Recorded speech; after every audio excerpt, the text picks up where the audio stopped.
ओम शांति।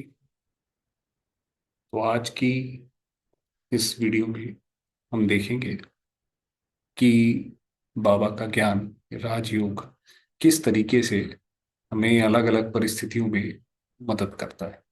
राजयोग हमें क्या सिखाता है, कैसे उन परिस्थितियों से आप पार पालो। अब ये पहले इसमें ये बताया हुआ है कि ये जो लेफ्ट साइड में आपके व्यक्ति है, अज्ञानी है, दुनिया में चलता है, सारी चीजों से अब परेशान है। लगभग हर एक व्यक्ति परेशान है। जॉब की दिक्कत है, बिजनेस ठीक से हो नहीं रहा है, सेहत अच्छी नहीं है, खाने को अच्छा मिल नहीं रहा, इलाज ठीक से हो नहीं रहा, और इस तरीके से उसकी मानसिक परेशानियां बढ़ती जा रही हैं। समाज में भी टेंशन बढ़ता जा रहा है। अब उसके राइट साइड में जो योग लगाने वाला दूसरा व्यक्ति है, वो कहता है कि भाई ये तो मैं करण करावनहार, तो शिव बाबा है, मैं तो करण हारा। जैसे बाबा बोलता जाता है वैसे वैसे मैं करता जाता। अपनी ये सोच एक उसके साथ कि आगे क्या होना है, इस चीज से भी फ्री। जैसे मंदिर में एक पुजारी होता है, वो ट्रस्टी होता है। पुजारी का कुछ नहीं है, सब कुछ भगवान का है। उसी तरीके से इस जीवन में भी जो भी हमारे पास है, हम उसके ट्रस्टी हैं। हमारा उसमें कुछ नहीं है लेने देने। इस तरीके से वो अपना सारी चिंताओं से मुक्त हो गया। सारी मेंटल जो एग्नी थी, परेशानी थी, सब उससे मुक्त हो गया, फ्री हो गया। उसके बाद थोड़ा सा आगे बढ़ते हैं तो आप देखेंगे, अब इस केस में ये आपके लेफ्ट साइड में एक व्यक्ति है। उसने 15-20 साल जोड़ के एक मकान खड़ा किया। उसने ईएमआई दी, ये दिया वो दिया, लोगों से झगड़ा किया, सब किया। और एक दिन अर्थक्वेक आया, वो रोड पे आ गया, सब कुछ खत्म हो गया। अब उसको ये इतना गहरा अंदर ये शौक लगा है कि मैं आगे अब क्या करूं, है ना। और उसके एवज में जो दूसरा बाबा का बच्चा है, उसके साथ भी वैसे ही हुआ है। ऐसा नहीं है कि उसके साथ नहीं होगा, होगा तो उसके साथ भी। मगर उसने ये बोला कि बाबा ने बोला हुआ है कि ब्राह्मणों के जीवन में एक गया लाख आएगा, चिंता करने की जरूरत नहीं है। हम बाबा के उस पर चलते हैं, पुण्य कर्म करते हैं। कर्मों की खेती कभी भी वेस्ट नहीं जाएगी, पुण्य कर्म आपके सामने आएंगे। तो वो कह रहा है कि भाई फिर कमा लेंगे, कोई बात नहीं। ऊपर से तो खाली हाथ ही आए थे, नीचे आके सब कमाया था, फिर कमा लेंगे चला गया तो वो इस जिंदा दिली से उसने वो अपनी उसको पार पा लिया। तो ये यहाँ पे ज्ञान ने कितनी बड़ी मदद करी, सारी अग्नि से, पेन से मुक्त करा दिया। ये बड़ा इंपॉर्टेंट है। अब इसके अंदर जैसे आपको पता है, आज के समय इतनी परेशानियां हैं, समाज में कितनी तरह की परेशानी है। अब तो समाचार में आने बंद हो गए। लगातार अर्थक्वेक, फ्लड कहीं ना कहीं आ ही रहे हैं। कहीं ना किसी जंगलों में आग लगी हुई है, कोई ना कोई देश लड़ ही रहे हैं। कितने देश में सिविल वॉर चल रहा है, कंगाली के कगार पे है। तो ऐसे समय पे व्यक्ति कैसे शांत रहे। अब इसमें बाबा ने बताया कि बच्चे, ये परिवर्तन का समय है। तुम जहां पर भी हो, बाबा की सुरक्षा के नीचे, चिंता करने की जरूरत नहीं है। इसलिए हम मुक्त हुए कि भाई जब बाबा की सुरक्षा के नीचे आ गए। आजकल तो बड़े बड़े लोग हैं, उनकी भी सुरक्षा के ऊपर सवाल उठते रहते हैं। कोई ना कोई व्यक्ति, बड़े बड़े हीरो हीरोइन है, कोई उनको धमकी दे देता है, बच ही नहीं सकते। और हमारे ऊपर शिव बाबा की जैसे उसका वरदानों का हाथ है हमारे ऊपर, उसके वरदान हमारे ऊपर बरस रहे हैं। तो हम निश्चिंत हैं कि शरीर छोड़ेंगे भी तो बाबा की गोद में जाके बैठेंगे। चिंता की कोई बात नहीं। ये देखिए कितनी बड़ी हमें उस चीज से बचा लिया उसने। उसके बाद जब हम आगे चलते हैं तो इसके अंदर ये आप देखेंगे, दुनिया में जो भी कोई व्यक्ति है, वो अपना ज्यादातर समय पैसे कमाने में, धन कमाने में लोग लगाते हैं। उसका नतीजा ये होता है, उसका कारण ये होता है कि लोगों को लगता है कि हमारे पास धन होगा तो समाज में हमारी एक एक्सेप्टेंस होगी, लोगों से रिस्पेक्ट मिलेगी। इसीलिए वो ज्यादा से ज्यादा पैसा अपना उस पे सब पे खर्च करते हैं। उसके बाद भी उन्हें कोई किस तरीके की, वो तो रिस्पेक्ट एक नकली रिस्पेक्ट है। आप किसी अच्छे होटल में जा रहे हैं, कोई व्यक्ति आपसे बात कर रहा है तो वो इस आपकी रिस्पेक्ट नहीं कर रहा। वो तो आपसे इसलिए रिस्पेक्ट कर रहा है कि कल को आप उसके काम आ सकेंगे। अगर होटल के बाहर कोई आपके आपसे आपको कोई सलाम कर रहा है तो वो आपके पैसे को सलाम कर रहा है ना, वो भी नकली सलाम। अब उसके एवज में बाबा ने बोला कि बच्चे, तो ये सारा विश्व एक तुम्हारा संसार है, सारा एक ही परिवार है नहीं। तो उसके अंदर जब आप सबको इसी आत्मिक रूप से देखते हैं, एक परिवार की भासना के रूप में देखते हैं, तो वहां से भी वो आत्मा फिर वैसे ही रिस्पॉन्ड करती है। उसको भी लगता है कि ये जैसे हमारे हैं।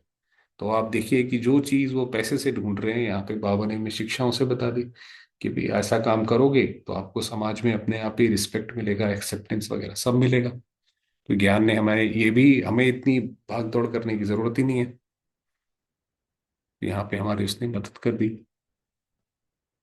अब इसके अंदर ये बताया हुआ है, कितने सारे लोगों को ये अपने ऊपर शंका शुभा रहती है कि शायद मेरा लक खराब है, तभी तो ये इतने ढेर सारे एस्ट्रोलॉजर और ये चल रहे हैं। लोगों को लगता है कि भाई जरूर हमारे साथ कोई दिक्कत है, तो वो जाकर उसको दिखाते हैं। तो वो लेफ्ट में जो भाई है वो यही परेशान हो रहा है कि दुनिया में हर एक व्यक्ति मुझे धोखा ही देता रहता है। अच्छा, जो राइट साइड में है, बाबा का बच्चा है, वो तो कहता है भाई कर्म प्रधान है, आप सबके प्रति शुभ भावना रखो, अच्छे कर्म करते चलो, आपको अच्छा कर्म का फल अच्छा मिलेगा ही मिलेगा। जब आपने बीज वैसा बोया है तो फल वैसे ही मिलेगा। निश्चिंत हो जाओ, कौन आपसे, आपको इतनी कोई करने की जरूरत ही नहीं। इससे भी सतर्क रहो, उससे भी सतर्क रहो, ये भी चला किसी को, वो भी चला किसी को। बाबा ने तो बोला हुआ है बच्चे, बच्चे साफ दिल पे, सच्चे साफ दिल पे साहिब राजी है। तो हमें तो इतनी मेहनत करने की जरूरत ही नहीं ना, हमें इधर से बचना उधर से बचना, कोई चक्कर की जरूरत नहीं। हम उन उस ट्रैप से भी मुक्त हुए। अच्छा जी, उसके बाद जब हम आगे बढ़ते हैं तो अब आप देखेंगे कि आजकल के समय में पैसा कमाना बहुत मुश्किल है। चाहे वो जॉब हो चाहे बिजनेस हो, बहुत दिनों दिन इन्फ्लेशन, महंगाई बढ़ती चली जाती है। तो वो लेफ्ट साइड में बहन है, उसको बड़ी परेशानी हो रही है कि कैसे मैं करूँ सारे के सारे, ये भी खर्चा वो भी खर्चा, ये भाई। जो राइट साइड में बहन है वो तो कह रही है बाबा ने मुझे गारंटी दी है, अपना ट्रस्टी बन के सारे काम करते चलो। बाबा ने बोला है कि चिंता नहीं करो, दाल रोटी खिलाएंगे, सहज रखेंगे, है ना? दाल, ये बाबा ने उसमें बोला हुआ है कि अब दाल रोटी बच्चों को मैं खिलाऊंगा, आप अपना सच्चे दिल साफ दिल से काम करते चलो। बाबा ने हमारी गारंटी ली है। और हमें जो है अपना जो भी तन मन धन है वो विश्व सेवा में लगाना है। हमें सिर्फ अपने तक नहीं रखना। वो तो लोग ये सोच रहे हैं कि हम अपने में पूरा कर लें, बहुत बड़ी बात है। और यहाँ पे जब हम बाबा के बच्चे हैं, वो तो कहते हैं हमें विश्व की सेवा करनी है। कितना बड़े फर्क है। वो लेने वाले हैं, ये देने वाले हैं। तो इस तरीके से ज्ञान मदद करता है। अच्छा, उसके बाद जो आप संबंधों में एक टकराव देखते हैं दुनिया में, लगभग हर जगह आपको टकराव देखने को मिल जाएगा। एक घर में दो लोग हैं तब भी नहीं बनता है, चाहे वो लिव इन में रहते हैं, चाहे शादी कर ली है, चाहे कुछ भी है। तो यहाँ पे जब हम ज्ञान में चलते हैं तो बाबा कहता है कि भाई आपका जो जीवन है वो आप ब्रांड एम्बेसडर हो, ज्ञान के ब्रांड एम्बेसडर हो। आपको लोग जब देखते हैं तो ये समझते हैं कि जैसे ये रहते हैं वही इनको, ये सीखते कहाँ से हैं, ये जाते हैं ब्रह्मा कुमारी से। तो ये तो जो ब्रह्मा कुमारी में सिखाया जाता है वो उनके जीवन से हम देख सकते हैं। तो इसलिए अब एक तरीके से हम बाबा के एम्बेसडर हो गए। भाई हमें देख के कोई बोले कि भाई सत्युग आएगा, तो ये जो अगर यहाँ पे इस तरीके से रहते हैं तो जरूर सत्युग आएगा। वरना दुनिया में तो लोग कहते हैं भाई आप मनुष्य बन जाओ, वही बहुत बड़ी बात है। तो इतनी बड़ी जिम्मेवारी आती है, हमारे तो संबंध अपने आप ही सुधर जाते हैं। तो इसलिए बाबा ने ये ज्ञान हमें संबंधों के लिए भी मदद करता है। तो अब इसके अंदर ये दिखाया हुआ है कि एक बहन है, थोड़ी सी बूढ़ी हो चली है, उसको बड़ी चिंता होती है, अरे मेरी सुंदरता जा रही है, मैं अब सुंदर नहीं रहूंगी तो कैसे काम चलेगा, मुझे तो कोई अटेंशन ही नहीं मिलेगी, मुझे कोई देखेगा ही नहीं। और यही जब ज्ञान में चल पड़ती हैं, तो ज्ञान में चलने में होता है भाई मैं तो एक आत्मा, दूसरे को भी हमने आत्मा देखना। और शुभ भावना शुभकामना देते चलो, आपको अटेंशन भी मिलेगा, रिस्पेक्ट भी मिलेगा, सब कुछ मिलेगा। इतनी सारी चिंताओं करने की जरूरत नहीं कि ये सर्जरी कराओ वो सर्जरी कराओ, इतने महंगे उतने महंगे कपड़े पहनो, कोई जरूरत नहीं। बस अपने को आत्मा समझ के दूसरे को आत्मा देखो, आपको जो भी समाज से जो चीजें सहयोग लगता है वो सब मिलेगा। तो ये तो कितना आसान कर दिया। तो ये ज्ञान की खूबी है। आगे चलते हैं। अब इसके अंदर ये बहुत इंपॉर्टेंट चीज बताई हुई है कि आप देखिए आजकल लोग सड़क पर ही छोटा मोटा कुछ हो जाता है तो उसका झगड़ा करना शुरू कर देते हैं। कई बार वो झगड़ा इतना बढ़ जाता है कि एक दूसरे को मार बैठा, है ना? तो बताइए, जरा सा झगड़ा हुआ उसके लिए अगर कोई जान गंवा दे अपनी, तो ये तो बहुत सस्ते में जान चली गई। और उसके एवज में जब हम, अब के राइट साइड में जो बहन जी है वो ज्ञान में चलती है, अब वो कह रही है कि भाई जी ठीक है, हुई है गलती, चाहे आपकी है चाहे हमारी है, शांति से बैठ के बात कर लेते हैं।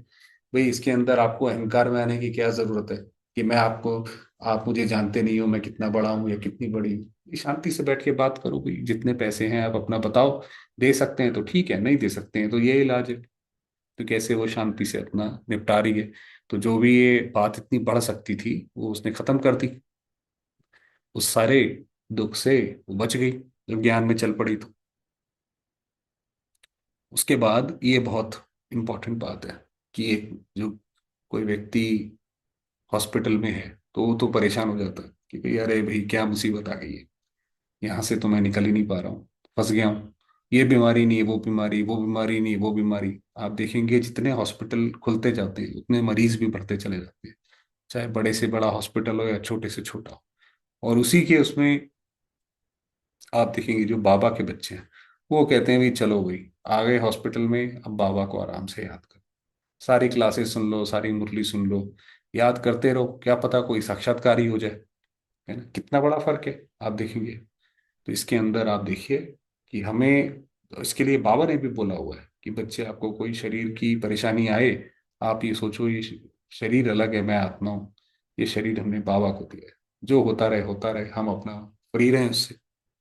तो यहाँ से भी हमें कितनी ज्ञान में मदद मिलती है, क्योंकि किसी को बीमारी है तो उस वक्त और कुछ तो मदद मिल नहीं सकती उसको, दूसरा कोई उसकी बीमारी नहीं ले सकता। अब इसके अंदर ये भोजन का बताया हुआ है, देखिए वो पूरे दिन से काम करके आता है, पैसे की कोई कमी नहीं है, अगर भोजन में आ सकती है तो गुस्सा भी करता है, ये किस तरीके का है, मेरी फेवरेट सब्जी नहीं है, ये नहीं है। बहुत सारे घरों में ऐसा होता है, ये मेरी फेवरेट सब्जी नहीं है, इसमें नमक ज्यादा है, इसमें ये ज्यादा है, वो ज्यादा है। और इसके अंदर आप राइट साइड में देखेंगे वो ब्रह्मा कुमारी है, वो कह रही भाई ये तो ये भोजन ब्रह्मा भोजन प्रभु प्रसाद है, बाबा को भोग लगा के बाबा की याद में खाएंगे, उससे शरीर भी अच्छा रहता है। अब कोई अगर पहले से ही भोजन को कोसने लग जाए तो क्या वो भोजन जाके उसको अच्छा करेगा, कुछ नहीं करेगा, और ही परेशानी होगी उसको जाकर। तो ज्ञान में जब हम चल पड़े तो हमें इस चीज की भी इरिटेशन और उससे जो बीमारियां आगे हो सकती थी उससे भी हम बच गए। तो इस तरीके से हमने देखा कि कैसे अलग अलग जगह पर अलग अलग सरकमस्टांसेस में ये ज्ञान हमें मदद करता है। तो आज का यहीं पे ये सत्र समाप्त करें। ओम शांति।